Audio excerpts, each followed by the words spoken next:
হরে কৃষ্ণ। হরে কৃষ্ণ। অনন্ত কোটি দণ্ডবাদ। আমার সামনে উপস্থিত মহামা বৈষ্ণব ভাগবত বৃন্দ রয়েছেন। এখানে 18 পুরাণের মধ্যে যে সিদ্ধান্ত দেওয়া আছে, সর্বোত্তম সিদ্ধান্ত হচ্ছে ভাগবতম, এবং সপ্তম স্কন্ধে আপনার নারদ মুনি যা কিছু বলেছেন এখানে সব নারদ মুনি বলেছেন সপ্তম স্কন্ধে। এবং উনি ব্রহ্মচারী সম্পর্কে বলেছেন, গৃহস্থ সম্পর্কে বলেছেন, বানপ্রস্থ সম্পর্কে বলেছেন এবং সন্ন্যাসী সম্পর্কে বলেছেন। এবং এবার গৃহস্থ জীবন সম্পর্কে আপনার প্রশ্ন করেছেন যুধিষ্ঠির মহারাজ, কি হলে গৃহস্থ হওয়া যাবে আর কি হলে গৃহমেদী। এবং বিশেষ করে আপনার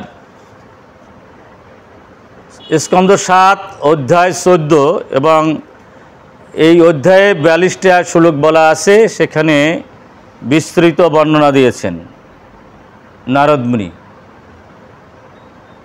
যদি আমরা বিবেচনা করি, তাই না, তাহলে সমস্ত আশ্রমেই মূল হচ্ছে গৃহস্থ আশ্রম। গৃহস্থ আশ্রম হচ্ছে সমস্ত আশ্রমের পিতা, কারণ গৃহস্থর কাছ থেকেই সন্ন্যাসীর জীবন ধারণ করতে হয়, এমনকি বানপ্রস্থ ব্রহ্মচারী। কিন্তু গৃহস্থ মানে বিয়ে করে জীবনযাপনই গৃহস্থ নহে। যদি আমরা এই গীতার কথাগুলো, ভাগবতের কথাগুলো জীবন দিয়ে আচরণ না করতে পারি, আমরা কিন্তু গৃহস্থ হতে পারবো না, আমরা গৃহমেদী হয়ে যাব। সেজন্য এখানে অপরূপভাবে নারদ মুনি যুধিষ্ঠির মহারাজের কাছে বলছেন, গৃহস্থ জীবনে কী আমাদের করণীয়, কি করলে আমাদের পরম শান্তি হবে, আর কি করলে আমরা গৃহস্থরা সর্বশ্রেষ্ঠ আসনে আসীন হব, সে কথাটা এখানে বলা হয়েছে। এখানে প্রথম শ্লোকটি বলেছেন, শ্রী যুধিষ্ঠির উবাচ গৃহস্থ ইতাম পদবীম বিধনা যেন চ অঞ্জসা ব্রুহি মদৃশ্য গৃহমুরোধী। মানে এখানে চমৎকার করে কথাটা বলছে এই জন্য যে এত বড় ধর্মরাজ যুধিষ্ঠির নিজকে তিনি গৃহমেদী বলে প্রচার করলেন। তো মহারাজ যুধিষ্ঠিরের মতো মানুষ, সে যদি নিজকে গৃহমেদী বলেন, আমরা যারা আছি তাহলে তারা কি? যাদের মধ্যে সমস্ত ইন্দ্রিয়গুলি গোবিন্দমুখী না হবে, যাদের মধ্যে সমদম ভাব না আছে, তাদেরকে যথার্থ গৃহস্থ বলা যাবে না। 5টা কর্মেন্দ্রিয়, 5টা জ্ঞানেন্দ্রিয়, মন বুদ্ধি অহংকার চিত্ত, 5টা কর্মেন্দ্রিয়, 5টা জ্ঞানেন্দ্রিয়, এটা হলো বহিরিন্দ্রিয়। আর অন্তরেন্দ্রিয় হচ্ছে মন বুদ্ধি অহংকার চিত্ত। সমদম, আমরা যদি সমদমর মধ্যে না থাকি গৃহস্থরা, তাই না, তাহলে কিন্তু গৃহস্থ বলা যাবে না, তাকে বলা হবে গৃহমেদী। অর্থাৎ যদি আমার ইন্দ্রিয়গুলো এই অসৎ বস্তুর উপর ধাবিত হয়, অর্থাৎ এই জগৎ সংসারে ভগবান ছাড়া যে বিষয় সেগুলি অসৎ বস্তু। আবার যদি যে বস্তুগুলো আমরা অসৎ দেখি, যারা স্থায়ী না, সেটা যদি ভগবানে যুক্ত করি, তো সৎ বস্তুতে পরিণত হয়ে যাবে।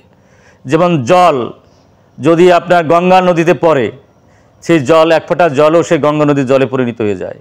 1 ফোঁটা জল যখন সমুদ্রে পড়ে, তখন সেই জলও সমুদ্রের জল হয়ে যায়। কিন্তু সেই জল যদি ডাস্টবিনে পড়ে যায়, গঙ্গার জল যদি ডাস্টবিনে পড়ে যায়, তখন আর সেই গঙ্গার জল থাকে না, সে ডাস্টবিনের জল হয়ে যায়। এই বিষয়গুলো যদি ভগবানের যুক্ত না করি আমরা, তাহলে সেটা হয়ে যাবে বিষ। আর সেই বিষয়টা যখন আমরা নিজের জন্য যুক্ত করি, সেটা হয়ে যাবে বিষ। আর যদি ভগবানের সাথে যুক্ত করি, সেটা অমৃত হয়ে যাবে। কিন্তু দুর্ভাগ্যগুলো সত্য, এই সাধারণ জিনিসগুলো আমরা বুঝি না। আমরা অধিকাংশ মানুষগুলোই কী করি, অধিকাংশ সময় আত্মইন্দ্রিয় প্রীতিবাঞ্ছার জন্য, নিজের ইন্দ্রিয় তৃপ্তির জন্যই বিষয়গুলো আমরা ব্যবহার করতে থাকি। সেই জন্য আমাদের কলহ হয়, আমাদের দুঃখের সাগরে হাবুডুবু খাই। যদি আমরা ভাবতে পারতাম যে ভগবান কর্তা, ভগবান মালিক, এবং আমরা হচ্ছি তার দাস, আর আমরা যদি গীতা ভাগবতের কথাগুলো আমরা জীবন দিয়ে একটু রপ্ত করতে পারতাম, তাহলে যদি গৃহস্থ হতে পারতাম, তাহলে আমরা পরম সুখে বাস করতে পারতাম। এখানেও বৈকুণ্ঠ ধাম, মৃত্যুর পরও বৈকুণ্ঠ ধাম। কিন্তু আমরা অধিকাংশ মানুষ গৃহস্থ হই না। আমরা গীতা ভাগবতের জ্ঞান আমাদের ভিতরে ঢোকে না। গীতা ভাগবত পড়ি ঠিকই, কিন্তু তার মর্মার্থ আমরা উপলব্ধি করি না। আস্তে আস্তে আমরা সেটা দেখি এখানে ভাগবতের মধ্যে কী বলেছেন।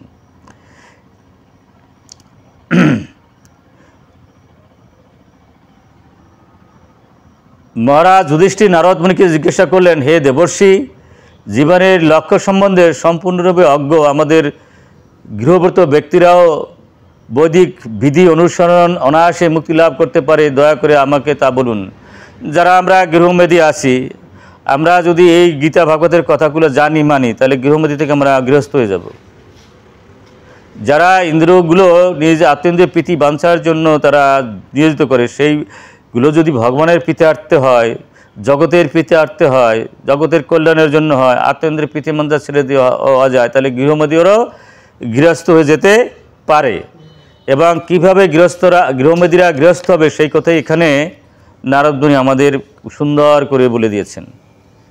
নারদ মুনি উত্তর দিলেন, হে রাজন, যারা গৃহস্থরূপে গৃহে অবস্থান করেন তাদের অবশ্য কর্তব্য ইন্দ্রিয় সুখের ভোগের জন্য তাদের কর্মের ফল ভোগ করার চেষ্টা না করে। অর্থাৎ আমরা যারা সংসারে থাকব, এই সমস্ত কিছু যা কিছু সব হলো গোবিন্দের, আর সেগুলো গোবিন্দের সেবায় লাগাতে হবে, আর আমাদের দায়িত্ব কর্তব্য আমাদের পালন করতে হবে। যদি তা না করে নিজের ইন্দ্রিয় তৃপ্তির জন্য সেগুলো ব্যয় করি, তাহলে আমরা গৃহমেধি হয়ে যাব। তাহলে আমাদের কলহ থেকে দূরে যেতে পারবো না, আর আমরা সারা জীবন দুঃখের মধ্যে হাবুডুবু খাবো। এখানেও দুঃখের মধ্যে থাকবো, মৃত্যুর পরও আমাদের সেই দুঃখের দুঃখ। আর যদি আমাদের সেই গীতার এই অনুভূতিগুলো, গীতার কথাগুলো, ভাগবতের কথাগুলো, এগুলো জেনে যদি মেনে চলি, এখানেও বৈকুণ্ঠ ধাম, মৃত্যুর পরেও আমাদের বৈকুণ্ঠ ধাম। এই জন্যেই এই গীতার ভাগবতের কথাগুলো অত্যন্ত গুরুত্বপূর্ণ। এটা অত্যন্ত গুরুত্ব দিয়ে আমাদের শোনা উচিত, উপলব্ধি করা উচিত, অনুভব করা উচিত। যদি আমরা এটা করতে পারি, গৃহমেধি থেকে আমরা গৃহস্থ হয়ে যাব। তাহলে কী হবে, এখানেও বৈকুণ্ঠ ধাম, মৃত্যুর পরেও বৈকুণ্ঠ ধাম। এই কথাগুলো যদি না বুঝি, না জানি, তাহলে আমরা কখনো কালো শান্তি পাব না। কারণ যারা বিষয় এবং যাবতীয় পদার্থগুলো যদি নিজের ভোগের জন্য লাগার চেষ্টা করে, তারা কখনো শান্তি পাবে না। এই জগৎ সংসারের অশান্তির কারণ হচ্ছে, যখন আমি আমার ভাব নিয়া নিজকে কর্তা ভেবে জগৎকে ভোগ করতে চায়, তাদের দুঃখ আর সীমাহীন দুঃখ পায়। আমরা দেখি বড় বড় রাষ্ট্রনায়কগুলোর অবস্থা কি। আমাদের জাতি জগনের মৃত্যু হলো, ইন্দিরা গান্ধীর মৃত্যু হলো, আমাদের জিয়াউর রহমানের মৃত্যু হলো, কায়েদে আজমের মৃত্যু হলো। এরকম যারা যারা নিজকে কর্তা ভেবেছে, মালিক ভেবেছে, তারা কিন্তু এইকালেই শান্তি পায় নাই, পরকালে তো পাওয়ার কোনো কথাই ওঠে না। সুতরাং যখন ভিতরে অহংকার আসে, অভিমান আসে, দেহবত্ত বুদ্ধি আসে, তখন এই দুঃখের সাগরে হাবুডুবু খাওয়া হয়। যদি এই গীতা ভাগবতের কথাগুলো জানতো আর মানতো, তাহলে কোথাও কোনো দুঃখ থাকতো না। তাদের জীবিকা নির্বাহের জন্য তারা যা অর্জন করেন তা সবই বাসুদেব শ্রীকৃষ্ণ অর্পণ করা উচিত। ভগবানের মহান ভক্তদের সঙ্গ করার মাধ্যমে, এই যে আমরা যে ভগবান যে ভোক্তা, ভগবান যে মালিক, ভগবান যে কর্তা, যতক্ষণ পর্যন্ত সাধুর সঙ্গ না করব, তখন কিন্তু বোঝা যায় না। সাধুরাই জানে ভগবান ভক্তা, ভগবান কর্তা, ভগবান মালিক, এবং প্রতিটি জীব হচ্ছে ভগবানের সন্তান। সুতরাং কোনো জীবকে আমরা কষ্ট দিতে পারলে সেই কর্তা মালিক কখনো খুশি হতে পারে না। কিন্তু আমরা যারা জীব হত্যাকারী, তারা এই বিষয়গুলো আমরা সঠিকভাবে বুঝতে পারবো না। পরম ধাম যে গোলক বৃন্দাবন, কখনো আমরা সেখানে প্রবেশ করতে পারবো না। এই জীবনেই বাসুদেব সন্তুষ্ট করার পন্থা যথাযথ হৃদয়ঙ্গ করা যায়। আমরা অধিকাংশ সময় আমাদের উদ্দেশ্যকে তাই জানি না। আহার নিদ্রা ভয় মৈথুন এটা তো কুকুরের কাজ, তাই না? কী করে আহার করব, কি করে ভালো করে ঘুমাবো, কীভাবে মৈথুন কাজ করব। আর যদি আত্মেন্দ্রিয় প্রীতিবাঞ্ছার মধ্যে থাকি, আমার ধন, আমার জ্ঞান, আমার বাড়ি, আমার মান, আমার সম্মান, তাহলে ভয় থেকে আমরা কখনো মুক্তি লাভ করতে পারবো না। এই বস্তুগুলো আমার না। আর আমি তো আত্মা, যদি আত্মবুদ্ধি থাকে তাহলে এর হাত থেকে রেহাই পাওয়া যায়। যতক্ষণ পর্যন্ত আত্মবুদ্ধি না আসে ততক্ষণ পর্যন্ত অসৎ বস্তুর উপরে দৃষ্টি থাকবে। আর দৃষ্টি থাকলে আমি তো যা চাবো সব পাবো না, আর যারা পাবে না তার সাথে আমাদের সাথে কলহ আরম্ভ হয়ে যাবে। সুতরাং এই গীতায় যা বলছে, ভাগবতে যা বলছে, এগুলোতে মেনে জানা উচিত। যদেশে লাভ সন্তুষ্ট, অনার্ষিত কর্মফলাম কার্যম করতে করতে এই কথাগুলো আমাদের মনে রাখা উচিত। অনার্ষিত কর্মফলম, এই যে আমাদের দেহটা, এটা ভগবান প্রদত্ত। মন বুদ্ধি অহংকার ভগবানের, তারপরে জীবাত্মা ভগবানের বিভিন্ন অংশ, পরমাত্মা ভগবান নিজের রূপে আছেন। সুতরাং এই জগৎ সংসারে যা কিছু আমার দ্বারা তৈরি হবে, সৃষ্টি হবে বা লাভ হবে, সেগুলো ভগবানের। এই জন্যে বলছে অনার্ষিত কর্মফলম, তোমার দেহ দ্বারা যারা অর্জন করেছো এগুলো তোমার না, সেটা ভগবানের। এবং যদি এই ভাবনা নিয়ে ভগবানের সেবায় তুমি লাগাতে পারো, তাহলে তুমি যথার্থ সন্ন্যাসী হয়ে যাবে। সন্ন্যাসী হয়ে গেলা, বানপ্রস্থ হয়ে গেলা, ব্রহ্মচারী হয়ে গেলা, দেহত্ববুদ্ধি শূন্য হতে পারলা না, ভোগ শূন্য হতে পারলা না, তাহলে তুমি সুখের লেশ মাত্র তোমার জীবনে পাবা না। তোমার সুখের লেশ পেতে হলে এই ভাবনার মধ্যে থাকতে হবে যে আমি ভোক্তা নই, আমি কর্তা নই, সব কিছু ভগবানের, এবং সব কিছু ভগবানের সেবায় লাগাতে হবে। এই ভাবনাটাও যদি থাকে তাহলে কি হবে, তুমি পরম শান্তি লাভ করবে। কিন্তু মানব জীবনের উদ্দেশ্য কিন্তু আহার নিদ্রা ভয় মতন না। মানব জীবনের উদ্দেশ্য কী করে মুক্তি লাভ করা যাবে।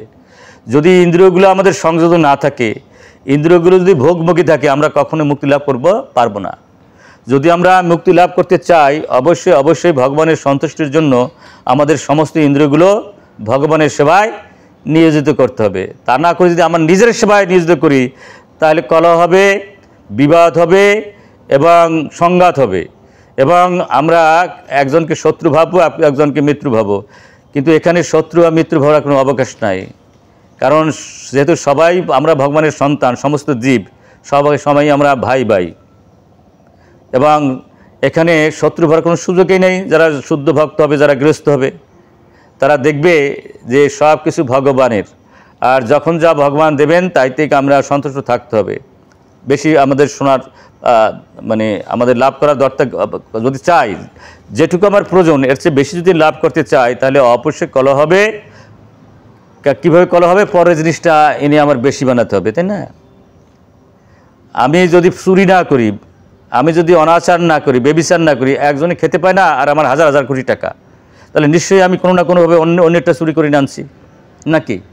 আর চোরের কোনো জিনিস তো সে শান্তি থাকতে পারবে না, তার মন সবসময় চঞ্চল থাকবেই। এই জন্য যথার্থ শান্তি যদি কেউ পেতে চায়, তাহলে কি হয়, এই যে ভাগবতে যে কথাগুলো বলছেন সেইগুলো আমাদের প্রতিনিয়ত মানা উচিত। কিন্তু এই ভাবনাটা মনের মধ্যে যে আমি আত্মা, আমি দেহ নই, সমস্ত জীবই হচ্ছে আমার ভাই, সমস্ত জীবই হচ্ছে ভগবানের সন্তান, এইগুলা যদি আমাদের বুঝতে হয়, প্রতিনিয়ত এই যে ভগবানের কথা শুনতে হবে। যদি ভগবানের কথা না শুনি, ভাগবত কথা না শুনি, গীতার কথা না শুনি, ওই ভাবটা আমাদের মধ্যে কখনো আসবে না। বোঝা যায় স্যার? তাহলে এই জন্য বলছে এখানে, তাই নারদগুরু বলছে, দেখো তুমি যে আত্মা, আর তুমি যে ব্রহ্ম, তুমি এই যে ভাবনাটা কখন আসবে, যদি তুমি প্রতিনিয়ত স্থির নন, ভাগবত অবিক্ষম বলছে, একবার দুইবার না, তুমি যখনই খেতে তুমি ভাগবত কথা শুনবে, বসতে তুমি ভাগবত কথা শুনবে, ঘুমাতে তুমি ভাগবত কথা বলতে বলতে তুমি ঘুমাই পড়বে, কর্মের মধ্যেই তুমি ভাগবত কথা স্মরণ করতে পারো। এবং কি করতে পারো, অবতার কথা অমৃতম। এই যে রাম অবতারে ভগবান কি করছেন, নৃসিংহ অবতারে ভগবান কি করেছেন, কারণ আমরা জানি এই নৃসিংহ অবতারে হিরণ্যকশিপু যা করেছে এটা তো ভাষায় ব্যক্ত করা যায় না। তার ভক্ত সন্তান তাকে মারার জন্য কোনো চেষ্টা ত্রুটি করে নাই। ব্রাহ্মণ হত্যা করেছে, গৌ হত্যা করেছে, গাছগাছালি সব ভেঙে চুরমার করে দিয়েছে, এবং ব্রাহ্মণ হত্যা করেছে, সাধু হত্যা করেছে। অনাচার বেবিচার করে না এমন কিছু নাই, কিন্তু কি শেষ রক্ষা হয়েছে? এবং অসুরের কখনো শেষ রক্ষা হয় না।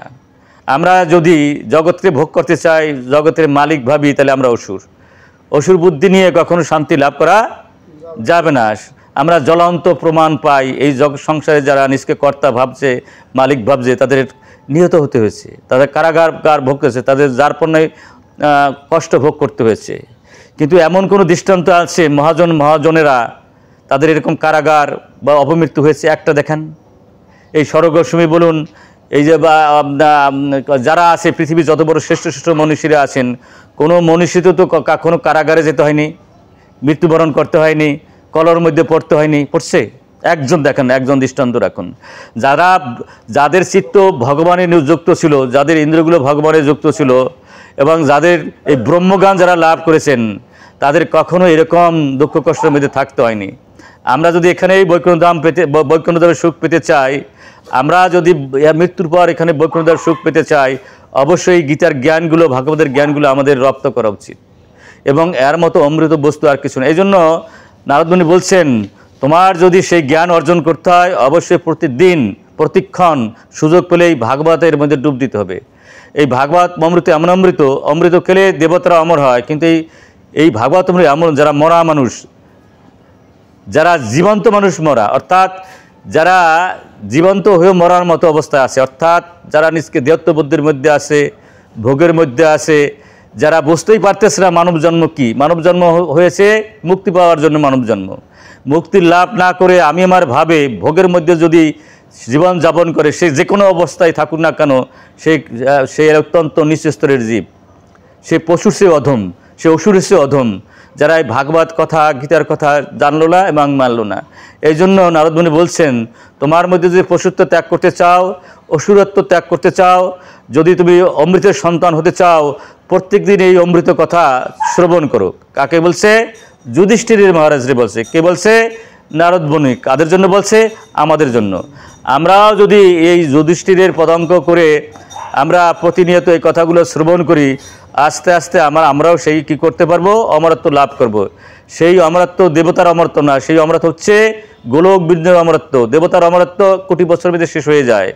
আর যদি আমরা এই ভাগবত অমরত্ব লাভ করতে পারি, তাহলে আমরা তো অনন্ত কোটিকাল বৈকুণ্ঠে থাকবো, অনন্ত কোটিকাল আমরা গোলক বিন্দুতে থাকবো। এই জন্য এই অমরত্ব লাভ করার জন্য আমাদের ভাগবতের ভিতরে প্রবেশ করতে হবে। এই কথাই নারদ মুনি বলছেন।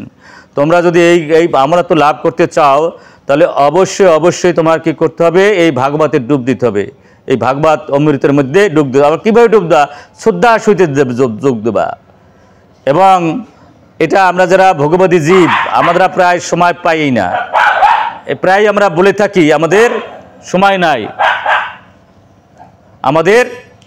সময় নাই।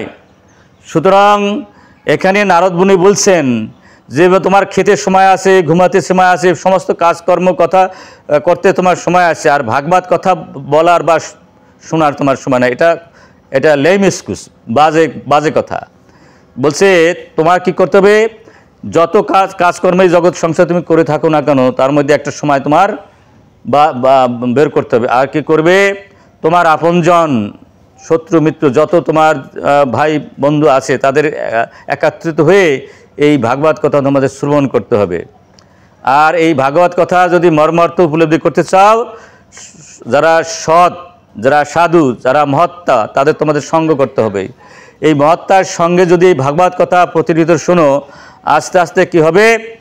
তোমার বুদ্ধি শুদ্ধ হয়ে যাবে। আর বুদ্ধি শুদ্ধ হইলেই তোমার কি উপলব্ধি আসবে? এই যে পুত্রের প্রতি, তোমার সম্পত্তির প্রতি, তোমার বন্ধু বান্ধবের প্রতি যে আসক্তি, সেই আসক্তি থেকে দূরীভূত হবে। এই যাদের আমরা বন্ধু জানি, যাদের আত্মীয় জানি, পুত্র কন্যা ইত্যাদি জানি, এরা তো স্বপ্নের মতো, কারণ চিরকাল কি থাকবে? যেমন আমরা স্বপ্ন 5 মিনিট 10 মিনিট দেখি, ভেঙে যায়। আর এই জড়জগতের সম্পর্ক মৃত্যুর সাথে সাথে সব ভেঙে যাবে। এই স্বপ্নকে বাস্তব যদি ভাবি, তাহলে কখনো আমরা ইন্দ্রিয়গুলো সংযত করতে পারবো না। বাস্তব হলে ভগবান, বাস্তব হচ্ছে আমাদের আত্মা। এই বুদ্ধিগুলো আমাদের মধ্যে যদি আসে, তাহলে আমরা কিন্তু সত্যিকারের শান্তি পাবো। এবং সেই জন্য বলছি, গৃহস্থ কর্তব্য বারবার সাধুসঙ্গ করা। একবার দুইবার সাধুসঙ্গ করলাম সেটাই হলে হবে না। এবং গভীর শ্রদ্ধা সহকারে শ্রীমদ্ ভাগবত অন্যান্য পুরাণের ভগবান তার অবতারদের কার্যকলাপের অমৃত বর্ণনা শ্রবণ করা। কি সুন্দর কথা বলছে। আমি যে আত্মা, আমি যে দেহ নই, এই বোধ তখনই আসবে যদি প্রতিনিয়ত আমরা এই কৃষ্ণ কথা, ভাগবত কথা শ্রবণ করি। যদি শ্রবণ না করি তাহলে আমাদের এই দেহত্ব বুদ্ধি কখনো যাবে না। এই জন্য ওখানে নারদ মুনি বললেন, প্রতিনিয়ত তোমরা আত্মবুদ্ধি লাভ করার জন্য এই ভাগবত কথা তোমাদের শ্রবণ করতে হবে। এইভাবে মানুষ ধীরে ধীরে তার স্ত্রী পুত্রের প্রতি আসক্তি থেকে মুক্ত হতে পারেন। কারণ আমরা যতক্ষণ পর্যন্ত এই দিব্য জ্ঞান অর্জন না করব, তাহলে আমি আমার ভাবও যাবে না, আর আমি আমার ভাব থাকলে কখনো আসক্তি যাবে না। পুত্রের পর আসক্তি, স্বামীর পর আসক্তি, কন্যার পর আসক্তি, দেহের পর আসক্তি। এই আসক্তি বুদ্ধির হাত থেকে রেহাই পেতে হলে আমাকে কি করতে হবে? এই অমৃত কথা প্রতিনিয়ত শ্রবণ করতে হবে। ঠিক যেভাবে মানুষ স্বপ্ন থেকে জেগে ওঠে, আমরা তো স্বপ্নের মধ্যেই আছি সবাই। কীরকম স্বপ্ন ভাবি? দেহটা আমি। কীরকম স্বপ্ন ভাবি? কি দেহ সম্পর্কে যা আসে আমার, এই হলো স্বপ্ন। কারণ মৃত্যু যখন আসবে কেউ আমার সাথে যাবে না। যদি না জানে, স্বপ্নে আমরা কত কিছুই দেখি, তাই না? বাড়ি গাড়ি, ধন দৌলত, স্বপ্ন ভেঙে গেলে সব শেষ। যখন মৃত্যু আসবে তখন দেখবো আমার সাথে কেউই যাচ্ছে না, কেউই আমার না, সব হলো গোবিন্দের। অথচ দুদিনের পান্থশালার প্রতীক হয়ে ওই আমার ভেবে এই ভোগের চিন্তা করে সমস্ত ইন্দ্রিয়গুলো অসৎ বস্তুর উপর নিয়োজিত করে আমাদের সবচেয়ে বড় যে পাওয়া মুক্তি, সেই মুক্তির হাত থেকে আমরা বঞ্চিত হই। সুতরাং যদি আস্তে আস্তে এই ভাবনাটার মধ্যে থাকতে পারি যে আমি দেহ নই আর আমি হচ্ছে আত্মা, এই ভাবনাটা যদি আমাদের ভিতরে আসতে পারে তাহলে কিন্তু আমরা আসল শান্তি পাবো। যতক্ষণ পর্যন্ত আত্মবুদ্ধি না আসবে ততক্ষণ আসল শান্তি পাবো না। দেহত্ব বুদ্ধি নিয়ে যা কিছু করব তাই বন্ধন দশায় পড়ে যাব। যতক্ষণ পর্যন্ত দেহত্ব বুদ্ধি মুক্তি না হতে পারবো তখন বন্ধন দশার হাত থেকে আর রেহাই নাই। এই জন্য দেখেন গীতার মধ্যে কি চমৎকার কথা বলছে, এগুলো শুনলে আমি অবাক হয়ে যাই। দেখেন ভগবান এখানে বলছে, ব্রহ্মভূত প্রসন্নাত্মা না শুধু না কঙ্কতি, যার আমি আত্মা এই ভাব যার আছে তার সমস্ত হারাইল সে আত্মা, সমস্ত কিছু পেলেও আত্মা, তার আনন্দ নাই, নিরন্দ নাই। কি সুন্দর কথাবার্তা, তাই না? ভগবান বলছেন তোমার যদি আত্মবুদ্ধি হয়, জগৎ সংসারের অসৎ বস্তুর বুদ্ধি যদি তোমার আকাঙ্ক্ষা না থাকে, তোমার কখনো দুঃখ আসবে না। কারণ দুঃখ তখনই আসে যখন অসৎ বস্তুর উপর তোমার আসক্তি থাকে। অসৎ বস্তু কি? যা সময় নিয়ে যায় সেটাই অসৎ বস্তু। এই অসৎ বস্তুর উপর যদি তোমার আকাঙ্ক্ষা থাকে, আসক্তি থাকে, কখনো তুমি শান্তি পাবে না। তুমি তো আত্মা। এই আত্মবুদ্ধি আসলে সমস্ত জগৎ পাইল আত্মা, সমস্ত জগৎ হারাইল আত্মা। এই আত্মবুদ্ধি কিন্তু সব জায়গায় আছে। বিড়ালের মধ্যেও আত্মা আছে, কুকুরের মধ্যেও আত্মা আছে, দোলনের মধ্যেও আত্মা আছে, মানে কি সারের মধ্যেও আত্মা আছে। সুতরাং সবাইকে সমজ্ঞান করা যাবে কখন? যদি বলি সব জীবের মধ্যে পরমাত্মা রূপে ভগবান বিদ্যমান। সমস্ত কিছু ক্ষিতি অপ্তেশ মরুদ্যম দিয়ে তৈরি, মন বুদ্ধি অহংকার সব জীবের মধ্যে আছে, 17তম 3 গুণ সব জীবের মধ্যে আছে, তাই না? এবং সবার মধ্যে জীবাত্মা আছে, পরমাত্মা আছে, সে সমান দেখা যাবে না সবাইকে? আমরা যদি এই জ্ঞানটা অর্জন করি তাহলে কেউ কি আর ছোট করে দেখার কোনো সুযোগ নাই। পাখি, পশু, কীট, পতঙ্গ, ছাগল, কুকুর, বিড়াল, গাভী, হস্তি, সবাইকে সমজ্ঞান আমরা দেখতে পারবো যদি মনে করি ওর মধ্যেও যা আছে আমার মধ্যেও আছে। কীতি অপ্তেশ মরুদ্যম ওর মধ্যেও আছে, মোর মধ্যে অহংকার ওর মধ্যেও আছে, ওর মধ্যে পরমাত্মা আছে, ওর মধ্যে জীবত্তা আছে, ও যা আমিও তা। কিন্তু এই ভাবনাটুকু থাকলে আর কোনো কলহ নাই, আর কোনো বিপদ নাই। তাহলে আমরা কিন্তু এই জগতেই শান্তিতে থাকতে পারি। যখন আত্মবুদ্ধি থাকে না তখন মারামারি, যুদ্ধ, সংগ্রাম। যখন অজ্ঞানতার তীব্রে মানুষ হাবুডু খায় তখন যুদ্ধ, সংগ্রাম, মারামারি, চিৎকার আরম্ভ হয়ে যায়। এই জন্য জগৎ সংসারে এই গীতার জ্ঞানের শান্তির জন্য মহা ঔষধ। যদি এই জগৎ পৃথিবীর মানুষ শান্তি পেতে চায়, এই গীতার জ্ঞান অর্জন করা উচিত, এই ভাগবতের জ্ঞান অর্জন করা উচিত। যতক্ষণ পর্যন্ত জীব এই ভাগবতের জ্ঞান, গীতার জ্ঞান অর্জন করবে না ততক্ষণ পর্যন্ত কলহও যাবে না, মারামারিও যাবে না, হানাহানিও যাবে না, হিংসাংশীও যাবে না, ইচ্ছা করলে হিংসামুক্ত হওয়া যাবে না। এই ভাগবতের জ্ঞান, এই গীতার জ্ঞান যদি ভিতরে ঢোকে তাহলে মানুষ হিংসামুক্ত হয়ে যাবে, তারা বৈকুণ্ঠবাসী, হরে কৃষ্ণ, সবাই বৈকুণ্ঠবাসী হয়ে যাবে, আর মরার পরে সবাই বৈকুণ্ঠ যাবে। এই জন্য প্রতিনিয়ত এই ভাগবত কথা শ্রবণ করা উচিত। এই জন্য নারদ মুনি বলছে, দেখো এই জ্ঞানগুলো যদি তুমি অর্জন করতে চাও, যখনই খুশি তখনই তুমি ভাগবতের ভিতরে ডুব দেবা, যখনই সুযোগ পাও তখনই তুমি ভাগবতের ডুব দেবা, রাত্রি দেবা, দিনে দেবা, সর্বক্ষণ দেবা, প্রতিনিয়ত দেবা, এই ভাগবতের ডুব দেবা। না হলে মায়ায় তোমাকে গ্রাস করে ফেলবে। মায়া মানে তোমার এই ভক্তি জীবনের একটা ফুটা, একটা নৌকা যদি ফুটো হয়ে যায় সেই নৌকা তুমি উপরে যেতে পারবে না। এই জন্য বলছে ব্রহ্মতে প্রসন্নতা, যাদের জ্ঞান আছে আমি আত্মা তাদের কোনো দুঃখ নাই। আর যাদের মধ্যে দেহত্ব বুদ্ধি আছে তারাই মারামারি, হিংসা, কাম, ক্রোধ, লোভ, মদ, মাংসের মধ্যে হাবুডুবু খাবে। আর যারা জানবে আমি তো দেহ নই, আমি আত্মা, তার মধ্যে কোনো দুঃখ নাই, সুখ নাই, আত্মার কোনো সুখ নাই, দুঃখ নাই, কলহ নাই, মারা নাই, তারা যখন যা পাবে আত্মতুষ্টি থাকবে। এবং বলছে যার আত্মজ্ঞান আছে তার দুঃখ নাই, সুখ নাই, সে কী কয় পরম আনন্দে বিরাজ করে। যার আত্মবুদ্ধি আছে আমি তো আত্মা, এই জ্ঞান যদি থাকে সর্ববুদ্ধিষু, সবাই তার কাছে সমান হয়ে যায়। যদি সবাই তার কাছে সমান হয়ে যায়, সব কিছু যদি তার কাছে সমান হয়ে যায়, তার যদি কোনো আসক্তি না থাকে, মরার পর অবশ্যই বৈকুণ্ঠ যাবে। হরে কৃষ্ণ, বোঝা যায় না? তাহলে আমাদের বৈকুণ্ঠ ধাম, এখানেও বৈকুণ্ঠ ধাম, মরার পরে আমার বৈকুণ্ঠ ধাম। কিন্তু দুর্ভাগ্য সত্য, আমরা যারা একটু সাধু হয়েছি তাদেরও গীতার রুচি বা ভাগবতের রুচি নাই বললেই চলে। আমরা যখন তখন যেখানে সেখানে ঘুরে বেড়াই, কিন্তু গীতা ভাগবতের মধ্যে আমাদের রুচি নাই। আমাদের পেটে যদি ক্ষুধা না থাকে, পেট যদি গণ্ডগোল হয়, আমি যদি তমগুণে থাকি, অন্তর্গুণে থাকি, ভাগবত ভালো লাগবে না। এবং গীতায় বলছে যাহা বিষ তাহা অমৃতের মতো লাগে, আর যা অমৃত তা বিষের মতো লাগে। আমরা যারা ভগবতী জীব, আমরা যারা সমস্ত ইন্দ্রিয় দিয়া ভোগের মধ্যে যুক্ত থাকি, আমাদের এই গীতার কথা, ভাগবতের কথা ভালো লাগবে না। আমার ভালো লাগবে অসহজ বস্তু, যে বস্তুগুলো সময় নেওয়া যায়, যে বস্তুগুলো চিরস্থায়ী না, সেই বস্তুগুলো আমার ভালো লাগবে। এবং ভালো লাগে কি করবে, আমি আসল বস্তু হারাবো। আসল বস্তু মুক্তি, আসল বস্তু ব্রহ্মভাব, প্রশান্ত আত্মা, এটা ভাব, এইটা হারাই যাব। তাহলে আমি কলহ করব, একজনকে ছোট দেখবো, একজনকে বড় দেখবো। এখানে ছোট দেখার কিছু নাই, বড় দেখারও কিছু নাই। এবং যারা যথার্থ ব্রহ্মজ্ঞানী, পৃথিবীর সর্বশ্রেষ্ঠ ধনীকে তার ঢেলার মতো মনে, সর্বশ্রেষ্ঠ জ্ঞানীকে একটা কুকুর আর বিড়ালের চেয়ে তাদের কাছে বেশি একটা গুরুত্বপূর্ণ বস্তু না। যারা যথার্থ জ্ঞানী ব্যক্তি, 1000 কোটি টাকাও তার কাছে তুচ্ছ, যিনি ব্রহ্মজ্ঞানী। কারণ তিনি জানে 1000 কোটি টাকা, লক্ষ কোটি টাকা আসলে পারে, লক্ষ লক্ষ 1000 কোটি টাকা আসলো, আমি যে আত্মা, আর হারাই গেল আমি সেই আত্মা। তাদের কাছে কি গুরুত্ব আছে? এটা তো অসৎ বস্তু। এই জন্য যারা যথার্থ জ্ঞানী, তাদের অসৎ বস্তুর উপরে কোনো আগ্রহ থাকে না। হরে কৃষ্ণ, অসৎ বস্তুর প্রতি তাদের কোনো আগ্রহ থাকে না। যেমন এই যে অসৎ বস্তু আসলে বলেই আসক্ত হয়ে পড়ে। হ্যাঁ, এটা হলো অসৎ বস্তু। এবং অসৎ বস্তুর উপর আকাঙ্ক্ষা, আগ্রহ বেশি। যেটা আমাদের ক্ষতিকর বস্তু, সেটার মধ্যে আমাদের মোহ বেশি, আকর্ষণ বেশি। কারণ আমরা এই খারাপ বস্তুর উপর মানে দৃষ্টি দিতে, খারাপটাই আমাদের ভালো লাগে। নেশাগ্রস্ত জীবের মতো যারা নেশা করে, তাই না, তারা শত চেষ্টা করে নেশার বাইরে ছেড়ে যেতেই পারে না। আমরা হলো নেশাগ্রস্ত জীব।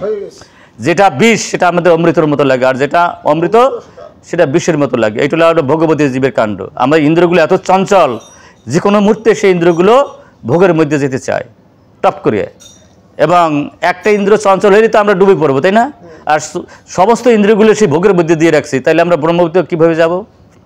এই জন্য এখানে স্পষ্টভাবে ভাগবত বলছে, যাদের ইন্দ্রগুলো বহির্মুখী তারা কখনো ব্রহ্মতি স্তরে যেতে পারবে না। এই জন্য আমরা যে সমস্ত ইন্দ্র দিয়ে ভগবানের সেবায় যুক্ত হই, তাহলে আস্তে আস্তে আমাদের ইন্দ্রগুলো সংযত হয়ে যাবে। কিন্তু এটা প্র্যাকটিস করতে হবে। প্র্যাকটিস না করলে এটা মুখ দিয়ে বললে হবে না। প্রকৃতিতে তিনি পণ্ডিত, তার কর্তব্য দেহ ধারণের জন্য যতটুকু প্রয়োজন ততটুকু উপার্জন করার জন্য কার্যকর। দেখছেন কি সুন্দর করে বলছে। এই মারামারি, পিটাপারি, হিংসা লাগে কেন? আরও চাই, আরও চাই। 1000 কোটি তাতে হবে না, আরও 2000 কোটি লাগবে, আরও 5000 কোটি লাগবে। সেই জন্যই তো এত গণ্ডগোল। যাদের 1000 কোটি, 10,000 কোটি, 20,000 কোটি সঞ্চয়, নিশ্চয়ই কেউ না কেউ চুরি করেছে। আর চোর তো শাস্তি একদম পাবেই। চোর কিন্তু আনপানিশ যায় না, কোনোভাবে শাস্তি পায় না। আমি দেখিনি একটা চোর, একটা বদমাশ শাস্তি গেছে। আজ হোক কাল হোক তাকে শাস্তি পেতে হয়েছে।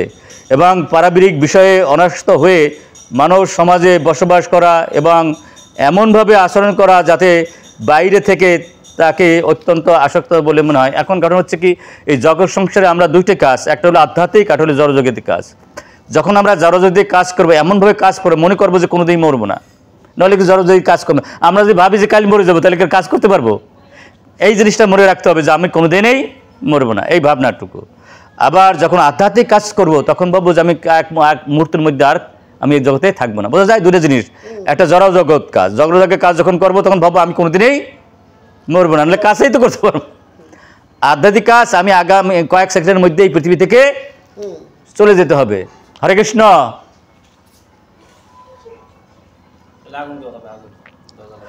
তা এখানে বিষয়টা এখানে এটা বলছে, কি চমৎকার কথা বলছে, আমি পাগল হয়ে যাই যদি একা একা ভাবি। মানব সমাজে বুদ্ধিমান মানুষের কর্তব্য তার কার্যকলাপ অত্যন্ত সহজ সরল রাখা। সরলের হওয়ার মতো এত সুন্দর জিনিস নাই। এই পৃথিবীতে গণ্ডগোল বাজে যখন মনে অসরল হয়ে যায়। সরল হলে সবাইকে সমজ্ঞান করবে, সরল হলে সবাইকে আপন ভাববে, সরল হলে সবার জন্য নিজের প্রাণ কাঁদবে। আর যিনি সরল হবে না সে নিজের ডলি ব্যস্ত থাকবে। যে নিজের লোকে ব্যস্ত থাকে সে কখনো কোনোদিন কেউ উপকার করতে পারে, নিজেরও উপকার হবে না। যে শুধু নিজেরটা নিয়ে ভাবে তার কিন্তু কোনোদিন নিজের উপকার তার হবে না। যে জগৎ সংসারের উপরের কথা ভাবে, সকলের মঙ্গলের কথা ভাবে, হ্যাঁ, সকলার সব কিছু সুষ্ঠুভাবে বন্টন করে দেয়, সে কিন্তু নিজেও পায়, তাই না? আর যে নিজে কামড়াই খাইতে চায়, তাহলে যে কামড়াই নিজে খাইলো আজকে, কালকে আর একজন কামড়াই খাবে না, তাহলে সে বঞ্চিত হবে না? সেই জন্য আমাদের কখনো কালো এই কাজটি করা উচিত নয়। পিতা মাতা পুত্র ভাই এবং অন্যরা যদি তাকে কোনো প্রস্তাব দেয় তাহলে বাইরে হা তা ঠেকে। যেমন অনেক সময় আমরা যারা ব্রহ্মচারী থাকতে চাই, বাবা মা ধরে বিয়ে করো। যদি আমার মনে মনে থাকে যে আমি নৈষ্ঠিক ব্রহ্মচারী থাকবো, তাহলে আমার কি করা উচিত? আমার করে হ্যাঁ ঠিক আছে, তোমরা যা বলছো ঠিক আছে, কিন্তু মনে মনে থাকতে হবে আমি করবো না। আর কোনো অপরাধ নাই সংসারে যাওয়া, কিন্তু সেটা হবে কিভাবে হবে? অদ্বৈত প্রভুর মতো যদি হয়, সমস্ত হিন্দু দিয়ে ভগবানের সেবা করতে হবে, তাই না? এটা কোনো অসুবিধা নাই। শ্রীবাসের মতো হতে হবে, কোনো সমস্যা নাই। সেটা যদি হওয়া যায় তাহলে সর্বোত্তম কাজ হবে। আচ্ছা, প্রদর্শন করে অন্তরে যে জটিল পরিস্থিতি জীবনের উদ্দেশ্যে সাফল্যমণ্ডিত করবে না, সেই পরিস্থিতি সৃষ্টি না করতে তার বদ্ধ অপরিকর হওয়া উচিত। কি সুন্দর কথা বলছে। ভগবানের দ্বারা সৃষ্ট প্রকৃতি উপাদানগুলি জীবের প্রাণ ধারণের জন্য উপযোগ করা উচিত। জীবন ধারণের প্রয়োজন 3 প্রকার: আকাশ থেকে উৎপন্ন, ভূমি থেকে উৎপন্ন এবং বায়ুমণ্ডল থেকে যা পাওয়া যায়। এটা ভগবান এমন একটা জিনিস, শুনেন, আমরা তো মূর্খ মানুষ, আমাদের জন্মের আগেই ভগবান আমাদের সব কিছু ব্যবস্থা করে দিছে, নাহলে আমার মায়ের স্তনকে দুধ দিয়ে দিত। লক্ষ কোটি ডাক্তার চেষ্টা করলেও যতক্ষণ পর্যন্ত মায়ের গর্ভে সন্তান না আসে, দুধ ব্যবহার বাইর করা যায় মায়ের থেকে স্তন থেকে, যতক্ষণ পর্যন্ত বাচ্চা মুখ না দেয় ওই স্তনে, লক্ষ কোটি বৈজ্ঞানিকরা 1 ফোঁটা দুধ বের করতে পারবে বোটা থেকে? এটা ভগবান কি করেছেন? ভগবান একটা ব্যবস্থা করে দিয়েছেন। কিন্তু কেন আমরা অভাবের মধ্যে থাকি, দুঃখের মধ্যে থাকি? আমরা ভগবান মানি না, আমরা ভগবান জানি না, এই জন্য আমরা দুঃখের মধ্যে থাকি। আমরা তেজ্য পুত্র। ভগবানের যদি তেজ্য হই, ভগবান দেবে কেন? ভগবান কথা যদি না শুনি, তা দেবে কেন? সময় দেবো শয়তান রে, সময় দেবো ভোগের রে, তাহলে ভগবান আমাদের কথা রাখবে কেন? রাখবে? আমি যদি ভগবানের আশ্রয় না থাকি, ভগবান আমার দেবে? একজনের সাথে বিয়ে হইলে তো কাপড় চোপড়, টাকা পয়সা, গাড়ি বাড়ি সব দেয়, তাই না? যদি তালাক হয়ে যায়, তাই না, তার থেকে গাড়ি বাড়ি দেবে, বাড়ি ধন খামন্থন দেবে? আমরা তো তেজ্য পুত্র, আমরা তালাক প্রাপ্ত এই স্ত্রী ভগবানের, তা ভগবান আমাদের ব্যবস্থা করবেন কেন? কারণ তালাক ভগবান কি এমনি দিছে নাকি? আমরা ভগবানের কথাটা কতটুকু জানি, কতটুকু মানি? আমরা জানি আর মানি? আমরা জানিও না, মানিও না, তা দুঃখের সাগরে খাবো না কেন? আমরা যেখানে আমার দুঃখ সেদিক দৌড়দৌড়ি করতেছি, তাই না? ভগবানের বাদ দিয়া যেখানে সুখ নাই সেখানে দৌড়দৌড়ি করতেছি, তাহলে আমরা কামনে সুখ পাবো? যেখানে অসুখ সেটাকে সুখ ভাবতেছি, যেটা সুখ সেটাকে অসুখ ভাবতেছি, তাই না? এবং হ্যাঁ, এমনকি পূজা থুইয়া আমরা আর এক জায়গায় দৌড় দিই, তাই না? বোঝো নরোত্তম? তাহলে কি সাংঘাতিক অবস্থা আমাদের। এদিকে আসো। তা এখানে যে ব্যক্তি অজ্ঞানবশত শ্রীকৃষ্ণের সঙ্গে সম্পর্কিত বস্তুকে প্রামাণিক বলে মনে করে মুক্তি লাভের আশায় সেগুলি ত্যাগ করে তার সেই বৈজ্ঞ ফলকে, অর্থাৎ সবই দরকার আছে। আমি যদি আমার স্ত্রী হয়, সেই স্ত্রীর সঙ্গে যদি আমি 10টা সন্তান উৎপাদন করি, কোনো অন্যায় নাই, ভালো। কৃষ্ণের সংসার করো, সারি অনাচার। কিন্তু আমি যদি উদ্দেশ্য থাকে স্ত্রীকে খুশি করব, বাচ্চাকে খুশি করব, আবার আত্মীয় স্বজন সুখী করবো, আমি আত্মঘাতী। বোঝা যায়? আমার স্ত্রী দিয়া, আমার পুত্র দিয়া, আমার আত্মীয় স্বজন দিয়া সুখী করতে হবে ভগবানকে, কারণ ভগবানের কাছে সব পেয়েছি। 1টা মিনিট যদি ভগবান বাতাস নিয়ে যেত, আমি কিছু করতে দিতে পারতাম? 1টা মিনিট জল নিয়ে যদি আকাশ নিয়ে যেতাম, পারতাম কিছু করতে? সব কিছু ভগবানের। আমার সব কিছু থাকে, গাড়ি বাড়ি নারী, কোনোটা আপত্তি নাই, কিন্তু সব দিয়ে কী করতে হবে? ভগবানকে সুখী করার চেষ্টা করতে হবে। আমি যদি ভগবানকে সুখী না করতে আমাকে সুখী করতে চাই, আমি ভক্ত হয়েও ভক্ত বললাম না, আমি ভক্ত অসুর হয়ে গেলাম। আমার উদ্দেশ্য থাকতে হবে কি? ভগবানকে খুশি করতে হবে এবং বৈষ্ণবকে খুশি করতে হবে। নরোত্তম, আমি বৈষ্ণব ডাকে তারপর আমি ওখানে বসে সময় নষ্ট করছি, তাই না? এটা কি বৈষ্ণবতা? কারণ হচ্ছে আমার যে কোনো মূল্যে ভগবান এবং বৈষ্ণবকে খুশি করতে হবে। তাহলে কি হবে? আমি এখানে বৈকুণ্ঠ ধামে থাকবো এবং মৃত্যুর পরেও আমার বৈকুণ্ঠ ধাম। দুর্ভাগ্য সত্য, এই সত্য কথাটা আমরা সাধারণভাবে জানি না, মানি না, এত বলার পরেও সেটা মানি না, মিসকি হাসি, তাই না? তাই এখন আমাদের জানতে হবে, মানতে হবে, যতক্ষণ পর্যন্ত এই ভাগবতের জ্ঞান না থাকবে, গীতা না থাকবে, আমরা পায়খানার কিটির চেয়েও অধম, বোঝা যায়। পৃথিবীর শ্রেষ্ঠ জ্ঞানী হইলাম, পৃথিবীর ধনী হইলাম, শ্রেষ্ঠ বুদ্ধিমান হইলাম, কিন্তু ভাগবতের জ্ঞান নাই, গীতার জ্ঞান নাই, আমি কি হলাম? পায়খানার কিটির চেয়েও অধম। কারণ মৃত্যু এসে আমার সব কিছু নিয়ে খেয়ে যাবে। মৃত্যুর পর ভাগবত বলছে তাদের পায়খানার কিট বানাই দেওয়া হবে, ওখানে বসে বসে সারা জীবন ভোগ করবে, তাই না? কি লাভ হলো?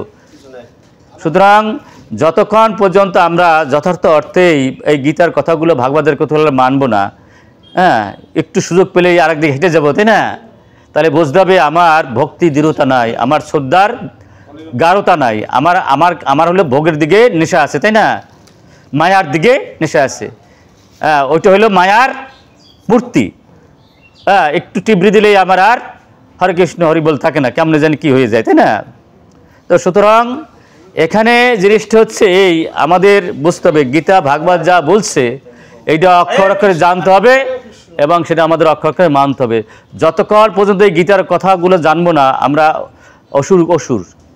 আমরা এই যে আমি তো প্রিন্সিপাল ছিলাম, কত মানুষের ডাক্তার ইঞ্জিনিয়ার জজ ব্যারিস্টার বানাইছি, এটা তো অসুর বানাই দিছি যদি সে ভক্ত না হয়, তাই না? আমি পৃথিবীর সর্বস্ব ধনী হইলাম, আমার জ্ঞানী হইলাম, পণ্ডিত হইলাম, কিন্তু ভক্ত হইলাম না, তো বুঝতে হবে আমি একটি বড় একটু অসুর। কারণ এই যে হিরণ্যকশিপুর কম ছিল, গাড়ি বাড়ি সম্পদ, শশাগ্রাফ, অনন্ত সে ব্রহ্মাণ্ডের সে মালিক ছিল। অনন্ত ব্রহ্মাণ্ডের মালিক থাকার পরও সে কিন্তু অসুর ছিল। সুতরাং অসুর হইলে তো চলবে না। এখানে দেখেন কি চমৎকার কথা বলছে মাই ডিয়ার স্যার, বলছে প্রাণ ধারণের জন্য যত পরিমাণ অর্থের প্রয়োজন, দেখেন এখানে আমি মেরে খেয়ে যাই, এই জগৎ সংসারের সমস্ত বিবাদ, সমস্ত যুদ্ধ বন্ধ হয়ে যাবে এই গীতার এই একটা শ্লোক যদি মানুষ জানে। এখানে ভগবান নারদ মুনি, হরে কৃষ্ণ, এখানে হরে কৃষ্ণ, এখানে নারদ মুনি সর্বশ্রেষ্ঠ কথাটি বলেছেন যুধিষ্ঠিরের কাছে।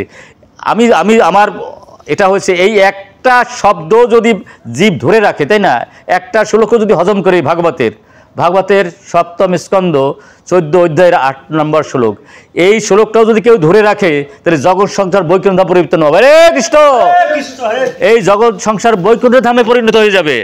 এখানে কলহ থাকবে না, এখানে মারামারি থাকবে না, যুদ্ধ থাকবে না, দুঃশাসন থাকবে না, স্বৈরাচার থাকবে না, কেউ বলাও লাগবে না আমার ভাগ দাও, অটোমেটিক ভাগ পেয়ে যাবে যদি এই শ্লোকটা বোঝে। এখানে বলছে যাবৎ মিলেতে জঠরাম তাবৎ, যতটুকু তোমার শরীরের জন্য দরকার খাবার জন্য ততটাই তুমি আয় করো বা রাখো, তাবৎ সত্যম হি দেহিনাম, ততটাই তোমার অধিকার আছে, যতটুকু তোমার একটা খাবারের জন্য দরকার। কি সুন্দর বলছে, প্রাণ ধারণের জন্য যত পরিমাণ অর্থের প্রয়োজন, অধিকাংশ অভিমান্যতে সস্তন্য দণ্ড ভারতী। কি চমৎকার কথা বলছে। আচ্ছা, বলছে অধিকাংশ যেটুকু আমার দরকার, যেটুকু আমার বাঁচার জন্য দরকার, এর চেয়ে অধিক চাওয়া হচ্ছে যে চায় তাহলে অন্ধ দণ্ড হবে। এই যে আমরা জগৎ সংসার দেখি, এই যে আমাদের রহমান নাকি হাজার হাজার কোটি, এর চেয়ে লজ্জার আছে, দুঃখের আছে ডক্টর দীপুমনু, তারপর এই যে আমাদের প্রধান বিচারপতি, এই যে আরা আছে, নিশ্চয়ই এরা অপরাধ করেছে ভগবানের চরণে। ভগবান এখানে বলছে তোমার যেটুকু দরকার এর থেকে বেশি তুমি আয় করতে যেও না, এর বেশি করলে তুমি পরিণামে দণ্ডিত হবা। হ্যাঁ, এবং কী হবে, তুমি চোর, তোমার যেটুকু প্রাপ্য তার অধিক যদি হয় তুমি কোনো না কোনো কার কাছে তো চুরি করে আনছো, আর চুরি করলে যদি এই জগৎ সংসার তোমাকে বিচার দেওয়া অপরাধ হয়, আমি ভগবান বসে রয়েছি তোমাকে দণ্ডিত করব। ভগবানের দণ্ড কেউ কি এড়াতে পারে? আমাদের প্রাইম মিনিস্টার, সে তো 1 ঘন্টা আগেও বুঝতে পারে না, যে 1 ঘন্টা 45 মিনিট আগেও বুঝতে পারে না যে তার এই দশাটা হবে, তাই না? এটা ভগবান থেকে নেমে আসছে, নিশ্চয়ই কোনো না কোনোভাবে সে অপরাধ করেছে। এবং আমরা জানি আত্মেন্দ্রিয় প্রীতিবাঞ্ছায় যে কুটিবাঞ্ছা করে কৃষ্ণের যে ইচ্ছায় সেই ফল ধরে, অনেক বিচার উনি করেন নাই এবং গণতন্ত্রের টিপি মেরেছেন, তাই না? কিন্তু ওনার অনেক বড় বড় ভালো কাজগুলো রয়েছে, যে এই যে আপনার Padma bridge not a matter of joke, অনেক ভালো কাজ করেছেন। এই যে রেল করেছেন না, মেট্রো রেল, অনেক ভালো, আরও টানেল করছে, কত রকম ভালো কিছু করেছেন। সব কিছু ভালো গৌণ হয়ে গেল যখনই তিনি অহংকারের মধ্যে হয়ে গেলেন। ইনি এমন অহংকার হয়ে উঠছিলেন, তিনি ছাড়া জগৎ সংসার কেউ নাই। এমন আমার একটা আরম্ভ হয়ে যেত যে তুই ওই উপজেলার মেয়র, তুই ওই জায়গার মেয়র, তুই ওই জায়গার এমপি, তুই ওই জায়গার তোর উপজেলা চেয়ারম্যান, এই বলে দিত, ওই যেত। তাহলে সবচেয়ে বড় জিনিস মানুষের যে অধিকারটা, গণতান্ত্রিক অধিকার, সেটা গলা টিপে হত্যা করা হয়েছে। এটা পাপ না? তো সুতরাং আমরা যারা জানতে অজান্তে পাপ করব, আমরা সামনে আমাদের সামনে আমরা প্রত্যক্ষ পরোক্ষভাবে অবশ্যই শাস্তি পাবো। সেই জন্য আমাদের মাতবাড়ি হোক আর আমাদের ক্ষমতা হোক, আমাদের যা কিছু হোক, যখন আমরা পাবো সেটা যেন এটা আমরা কী করি না, মানে অতিরিক্ত কিছু করি না করি, হ্যাঁ, সীমা লঙ্ঘন না করি। সীমা লঙ্ঘন করি কি আল্লাহ বরদাস্ত করে না। সীমা লঙ্ঘন যেই আল্লাহ সেই কৃষ্ণ আমার প্রভুদে বলছেন। এবং যেমন এই কথাটা আমাদের গীতা ভাগবতের মধ্যে আছে, কত জায়গায় আছে, তাই না? সীমা লঙ্ঘনকারীকে কখনো ভগবান পছন্দ করে না। সেজন্য আমরা এই গীতা ভাগবতে যে কথাগুলো বলছে এটা অক্ষর অক্ষরে পালন করব। যতক্ষণ পর্যন্ত পালন না করব তখন আমাদের আত্মঘাতী কাজ হবে, তাই না? সুতরাং আমরা এখন প্রসাদ খাবো, সময় না নয় ভালো। বলুন জয় শ্রীকৃষ্ণ চৈতন্য প্রভু নিত্যানন্দ শ্রী অদ্বৈত গদাধর শ্রীবাসাদি গৌর ভক্তবৃন্দ। হরে কৃষ্ণ কৃষ্ণ কৃষ্ণ হরে হরে, হরে রাম রাম রাম হরে হরে, জয় গৌর জয় নিতাই। সুতরাং আমরা কখনো ভাববো না যে আমরা আত্মা, আমরা সবসময় ভাববো আমরা আত্মা, আমরা দেহ নই। মালিক ভাববো ভগবানকে, হ্যাঁ, এবং যখন যা পাবো সন্তুষ্ট চিত্তে গ্রহণ করব। বাঁচার জন্য যতটুকু দরকার সেটুকুই এনাফ, এর চেয়ে বেশি আমরা চিন্তা ভাবনা করব না। আর কি করব, জগৎ সংসারে যারা আছে সবাই আমার সমান। কারণ হচ্ছে কি, এই জগৎ সংসারে এই পঞ্চভূত আমার মধ্যে আছে, একটা বিড়ালের মধ্যে আছে, একটা কুকুরের মধ্যে আছে, এই সনাতন গোস্বামীর মধ্যে আছে, নরোত্তমের মধ্যে আছে, আবার দোলনের মধ্যে আছে। পরমাত্মার রূপে ভগবান দোলনের মধ্যে আছে, আমার মধ্যে আছে, তাই না? সারের মধ্যে আছে। জীবাত্মার রূপে ভগবান বিদ্যমান বিভিন্ন অংশ রূপে, তাই না? ক্ষিতি অপ্তেশ মরুদ্মজ রূপে আছে, আবার সেই 17তম 3 গুণের মধ্যে আছে। প্রত্যেকটা জীবের মধ্যে এই পঞ্চভূত আছে, প্রত্যেক জীবের মধ্যে পরমাত্মা আছে, প্রত্যেকটি জীবের মধ্যে আপনার জীবাত্মা রয়েছে এবং মন বুদ্ধি অহংকার রয়েছে। তাহলে আলাদা করে দেখার কি আছে? কিছু নাই। আর যদি এই বুদ্ধি থাকে যে আমি তো সেই চিন্ময় বস্তু, আমি পরমাত্মা, আমি পরমাত্মা আমার কাছে আছে, আমি যে জীবাত্মা, হ্যাঁ, ভগবানের বিভিন্ন অংশ, আমি যদি ভগবানের বিভিন্ন অংশ হই তাহলে আমার হারানোর কিছু নাই। অনন্ত ব্রহ্মাণ্ড পাইলেও আমি যে আত্মা, আর অনন্ত ব্রহ্মাণ্ড হারাইলেও সেই আত্মা, পাইলেও যে আত্মা, হারাইলেও সেই আত্মা। তাহলে আমার দুঃখের কি আছে? এই জন্য খুব বলছে, যারা এই সমজ্ঞান করে ব্রহ্মভৈত্য প্রশান্তনা না আসতে না আকাঙ্ক্ষতি। আমরা যদি গৃহস্থ হইয়া এই জ্ঞানগুলো অর্জন করতে পারি, গৃহস্থ যিনি গৃহমেদী না, সমস্ত ইন্দ্রিয় যদি ভগবানের সেবায় লাগাই, ভগবানের যদি মালিক ভাবি, ভগবানের যদি কর্তা ভাবি, ভগবানের যদি ভোক্তা ভাবি, তাহলে এই জ্ঞান চলে আসবে। আর এখানে বলছে এই জ্ঞান আসার জন্য আমাদের প্রতিনিয়ত সাধুসঙ্গ করতে হবে আর ভাগবত কথা শ্রবণ করতে হবে। তাহলে এই জ্ঞানটা আসবে যে আমরা দেহ নই, আমরা হচ্ছি আত্মা। এবং জগৎ সংসারে যাদের দেখি সবাই আমার ভাই বোনের মতো, সবাই সমান। সুতরাং এই ভাবনা যদি চলি তাহলে কিন্তু হিংসা হবে না। আমি যদি নিজকে অন্যের চেয়ে বড় ভাবি তাহলে মারামারি পিটাপিটি লেগে যাবে। হ্যাঁ, আমার কর্তৃত্ব তার উপর ফলানোর চেষ্টা করব। যখন জীব তার কর্তৃত্ব অন্যের উপর ফলানোর চেষ্টা করে তখন মারামারি কলহ আরম্ভ হইয়া যায়। আর যদি মনে করে সবাই সমান আমার মতোই, তাই না, ভগবানের সন্তান আমরা সবাই, তাহলে আর মারামারি কলহ আর থাকে না। বলুন জয় শ্রীকৃষ্ণ চৈতন্য প্রভু নিত্যানন্দ শ্রী অদ্বৈত গদাধর শ্রীবাসাদি গৌর ভক্তবৃন্দ। হরে কৃষ্ণ কৃষ্ণ কৃষ্ণ হরে হরে, হরে রাম রাম রাম হরে হরে। জয় গৌর জয় নিতাই। সকল ইহকাল পরকালের মঙ্গল হোক।